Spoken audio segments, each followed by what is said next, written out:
What's up guys, my name is Ace, and welcome back to another gun guide. This is the series where I go into great detail with all of the stats as well as some excellent attachment combinations for every gun in Black Ops 6. And in today's episode, we're moving on to the second shotgun. This is the ASG-89.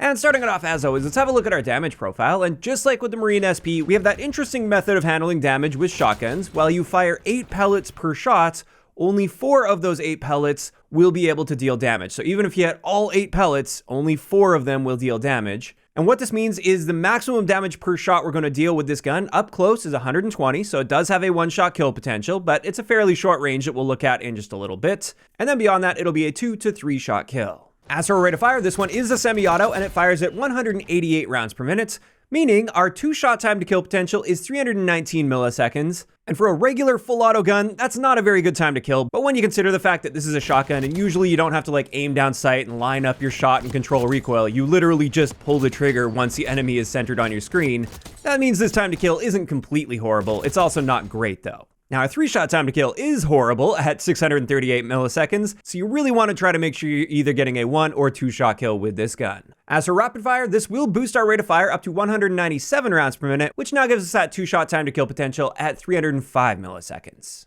Now, let's get into our ranges, and as I mentioned, we do have a very short 1-shot kill potential with this gun. That will extend out to 2.8 meters, which is nowhere even close to the Marine SP, but it's definitely better than the Maelstrom at least. And then when it comes to our 2-shot range, this is 9.1 meters. And then anything beyond that, it's going to take you 3 shots to kill, even if you're hitting all of your pellets. But ideally, like I said when we were looking at time to kill, you do want to keep yourself at least within that 2-shot time to kill potential. You want to avoid a 3-shot whenever possible. As for barrels, the long barrel will increase our range values by 15%, whereas the reinforced barrel gives a 7.5% improvement to our damage ranges. With rapid fire on this gun, surprisingly, there's no downsides to your range, unlike most of the guns in the game, so that's nice to know. Rapid fire is all upsides with this gun.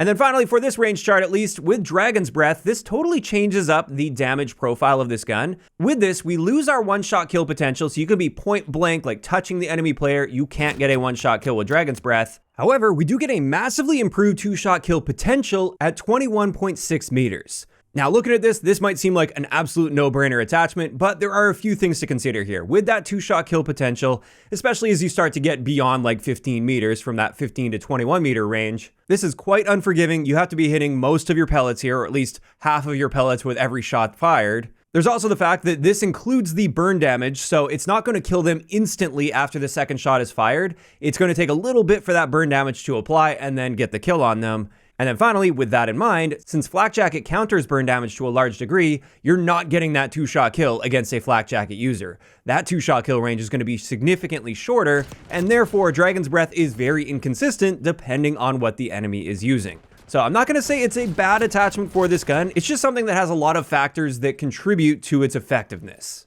And then finally, I do want to take a separate look at slugs on this. And as you can see here, from 0 to 1.3 meters, a very, very short range, we can get a 1-shot kill almost anywhere in the body, basically anywhere but the lower leg. Then our 2-shot kill anywhere in the body 1-shot headshot range extends out to 15.2 meters. Then from 15.2 to 21.6 meters, this is where it's a 2-shot kill from the torso and up, including the head.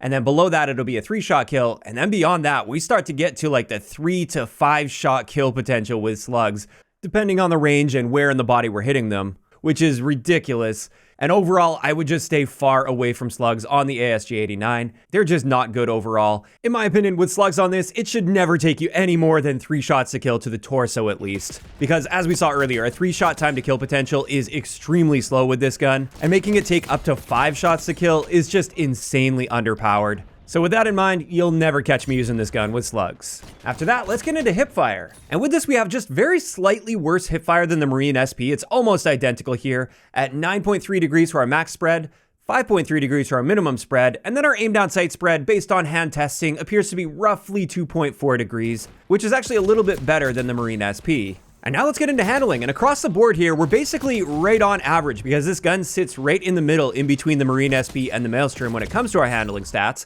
So our aim down sight speed is 305 milliseconds, our sprint to fire time is 195 milliseconds, and then our slide to fire and dive to fire times are 370 milliseconds and 450 milliseconds respectively. As for our reload add time, unlike the Marine SP where we have to load each shell individually, we do have a standard box magazine on this at 12 rounds, And our base reload time is 1.67 seconds, which is not bad. Now we do have multiple fast mag or extended mag attachments where we can either decrease our magazine capacity but increase our reload speed, or vice versa. We can increase our capacity but reduce our reload speed. Generally speaking, I think the 12 round mag is just fine for this, but sometimes I will go with one of the extended mag attachments. And then finally, for the base stats of this gun, let's get into our mobility stats. And for all of our stats, aside from our standard sprint speed, they're just bang on average for a shotgun. There's nothing out of the ordinary here. It is worth noting our sprint speed is a little bit on the slower side though, at 6.5 meters per second. So that is something to consider. You may want to use something like the Ranger foregrip to improve that.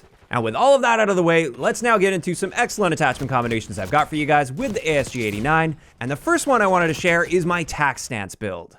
With this one, we're using the modified choke, the long barrel, the CQB grip, the tactical laser, and rapid fire on this. And the big key with this one is the combination of modified choke and tactical laser gives us the tightest possible spread with this gun. And as you can see, that's a very tight spread. So even as you're stretching out to the maximum 2-shot kill potential of this gun, when in tack stance, you can still be hitting most of your pellets fairly consistently, and therefore you maintain that consistency with your 2-shot kill as far as you possibly can. And then if you decide to take a gunfight in your 3-shot kill range, this also ensures that you're going to be more likely to get a 3-shot kill rather than having to take like 4 to 5 shots because you're not hitting enough pellets per shot. Now, in saying that, I wouldn't recommend using tack stance all the time with this build. If you're right up close and personal, just Hipfire. As we know with the damage profile, we only have to hit 4 out of our 8 pellets. So if you're in a situation where you're confident that at least half of your pellets are going to hit, then just get a Hipfire on them. And then outside of that, with the CQB grip, we get a faster sprint out time, slide to fire time, and dive to fire time. We have rapid fire on there, so we can get that follow-up shot off a little bit faster. And overall, I just find this to be a nice, consistent build to use if you're just using 5 attachments. And it's my personal go-to with this gun, unless I'm using Gunfighter. So let's have a look at a Gunfighter build here. With this one, I'm designing it more for just hip firing all the time. So we've got the full choke on this, the long barrel, the Ranger foregrip to help with our sprint speeds, the extended mag 2 attachment so we can really just spray at enemy players, the CQB grip, again, to help with sprint out time, slide to fire time, and dive to fire time. We've got the light stock on this, so our base movement speed, our walking movement speed is going to be improved, which with most guns isn't really going to matter that much, but with this one, we're hip firing, and when hip firing, that's the speed that we're dealing with, so it's nice to improve that. We've got the steady aim laser on that, which combined with the full choke gives us a very impressive hipfire spread, even while strafing. And then finally, we're once again topping this off with rapid fire for that faster follow-up shot. And this one is just great if you want to shut your brain off and just hipfire everything. You basically never need to aim down sight with this one, since that tight hipfire spread allows you to get most of your pellets on target, at least within the 2-shot kill range. This one's just super basic and easy to use, and I would recommend giving it a shot if you're struggling a bit with the ASG-89. And this just leaves us with one last build that I wanted to share, and this is my Dragon's Breath build. Like I said earlier, there are clear downsides to using Dragon's Breath. If you find yourself in a lobby where a bunch of people are using Flak Jacket, you probably don't want to use this build, because you're going to run into a lot of situations where you shoot them twice, but they still survive that burn damage. However, in saying that, the potential can't really be ignored here if you happen to be playing in a lobby where not everybody's using Flak Jacket. So with this, we're using the modified choke, the CQB grip, the infiltrator stock, and the tactical laser. And this means we once again get that really, really tight tactical stance spread. And with the infiltrator stock, we can also strafe side to side really quickly while in tac stance. So nice combination there. And then of course, we are topping this off with Dragon's Breath. And with this, we do get an insane 2-shot kill potential at 21.6 meters. But again, that's assuming the enemies aren't using Flak Jacket. And if they are using Flak Jacket, just try to get right up close and personal. It's generally still going to be a 2-shot kill against a Flak Jacket user within about like 7 or 8 meters. So not the most versatile setup with this gun, but a setup that's worth considering, and you may want to give it a shot sometime, especially if you happen to find a lobby without Flak Jacket users. And with that, that's going to wrap it up today's gun guide on the ASG-89. As for my thoughts on this gun, I would say just like with all of the shotguns in this game, outside of the tiny map playlists like Stakeout for instance, it's really not that great. It seems like they've really made a conscious effort to keep shotguns in check outside of any map that is bigger than something like Stakeout. Obviously on Stakeout, shotguns can perform really well, including this one. But in saying that, I often see people say this is like absolute unusable trash. And I was a bit surprised to find that in my experience, now that I've used it, It's not quite as bad as it seems many people are making it out to be, at least in my opinion, especially once you get some good attachments on this. Like with my first build, for instance, my attack stance build, I found a decent amount of success with that, even outside of stakeout. So I don't think it's quite as horrible as a lot of people make it out to be, but I also wouldn't call it like a solid top tier gun by any means outside of a map like stakeout. Now, of course, those are just my opinions, and I'd love to hear what you guys think about this gun in those comments down below. And if you guys have missed any of the previous gun guides, I will leave a link to the playlist in the description of the video. If you enjoyed this one, a like rating is always appreciated, and don't forget to subscribe for more if you haven't already. I'll talk to you guys next time.